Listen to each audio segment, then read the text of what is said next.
തെരഞ്ഞെടുപ്പിലേക്ക് പോകുമ്പോൾ അതിൻ്റെ ഒരുക്കങ്ങളാണ് പല മണ്ഡലങ്ങളിലും നടന്നുകൊണ്ടിരിക്കുന്നത്. അവിടെയാണ് പത്തനാപുരത്തെത്തി ഗണേഷ് കുമാറിനെതിരായ ഒരു പരാമർശം സോളാർ കേസുമായി ബന്ധപ്പെട്ട് ചാണ്ടി ഉമ്മൻ നടത്തുന്നത്. ആ വിഷയത്തിൽ വർഷങ്ങൾക്ക് ശേഷമുള്ള ആദ്യ പ്രതികരണമായിരുന്നു. അങ്ങനെ ഒരു സമയവും സാഹചര്യവും ബോധപൂർവം തെരഞ്ഞെടുത്തതാണോ? പത്തനാപുരത്ത് തന്നെ പറഞ്ഞിട്ടുണ്ട്, പല ഇലക്ഷൻ പോയി ഞാൻ പറഞ്ഞിട്ടുണ്ട്. ഇപ്പം മാധ്യമങ്ങൾ ശ്രദ്ധിക്കുന്ന ഈ ഇലക്ഷനാണെന്ന് മാത്രമേ ഉള്ളൂ. നിലമ്പൂരിന് മുമ്പ് ഞാൻ പ്രചരണം നടത്തിയിട്ടുണ്ട് ഇതേപോലെ തന്നെ. എത്രയോ വർഷമായിട്ട് മാധ്യമങ്ങൾ ശ്രദ്ധിക്കുന്നപ്പോഴാണ് അതേപോലെയുള്ളത്. ഞാനിതിനു മുമ്പ് ഇത് ഒപ്പീനിയൻ പറഞ്ഞിട്ടുണ്ട്. അതിനകത്ത് ഞാൻ ഇച്ചൂടെ ഒന്ന് ക്ലാരിറ്റി വരുത്തി, ആ മാത്രമേ ഉള്ളൂ. കാരണം ഗണേശൻ്റെ കുടുംബം എന്ന് പറഞ്ഞാൽ ഇപ്പം എൻ്റെ ഒരു ഫാദറിൻ്റെ എൽഡർ ബ്രദറായിട്ട് ഞങ്ങൾ കണക്കാക്കുന്ന ഒരാളാണ് പിള്ള സാർ. അദ്ദേഹത്തിൻ്റെ അമ്മയും അതേപോലെ എൻ്റെ മദറുമായിട്ട് വലിയ അടുപ്പമായിരുന്നു.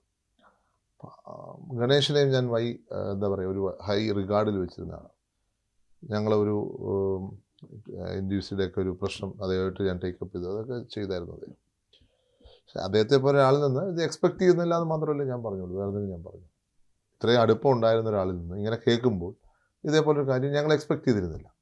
ബാക്കിയുള്ളതൊക്കെ നിയമം പ്രൂവ് ചെയ്യട്ടെന്നേ, ഞാനതിനെക്കുറിച്ച് ഞാനൊരു കമൻറ്റ് പറയുന്നില്ല. ബാക്കിയൊന്നും ഞാൻ ജഡ്ജ് ചെയ്യുന്നില്ല, ഒരാളും ജഡ്ജ് ചെയ്യുന്നില്ല.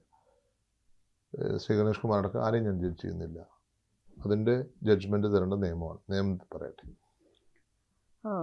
ഗണേഷ് കുമാർ ശക്തമായ ഭാഷയിലാണ് അതിനെതിരെ രംഗത്ത് വന്നത്. അതെ, അദ്ദേഹത്തിന്റെ മക്കളെയും കുടുംബത്തെയും ആകെ നശിപ്പിച്ച വ്യക്തിയാണ് എന്നതുൾപ്പെടെയുള്ള കാര്യങ്ങൾ പറഞ്ഞു.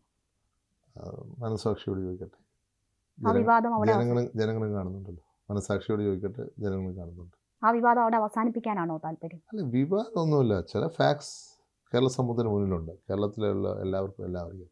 അദ്ദേഹത്തിൻ്റെ മനസാക്ഷിയോട് ചോദിച്ചിട്ടാൽ ആ ഉത്തരം അതായിരിക്കില്ല. മനസാക്ഷി പറയുന്ന ഉത്തരം അതായിരിക്കില്ല, ഞാൻ വിശ്വസിക്കുന്നു.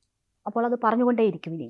അല്ല, അത് കഴിഞ്ഞു. നമുക്ക് അതിനെക്കുറിച്ചൊരു ടോപ്പിക്കിൻ്റെ ആവശ്യമില്ല, ആ ഡിസ്കഷൻ ഇടയ്ക്കിടയ്ക്ക് ചെയ്യേണ്ട കാര്യമില്ല. പറയാനുള്ളത് ഞാൻ പറഞ്ഞു. അത് ഈ തെരഞ്ഞെടുപ്പിൽ ജനങ്ങൾ വിലയിരുത്തുമോ? അല്ല, ജനങ്ങളെല്ലാം കാണും, എല്ലാം കാണുന്നുണ്ട്. പത്തനാപുരത്ത് ഗണേഷിനെ ബാധിക്കുമോ? അതിലേക്കൊന്നും ഞാൻ കമൻറ്റ്, ജനങ്ങളല്ലേ കാണുന്നത്, ജനങ്ങൾ തീരുമാനിക്കട്ടെ.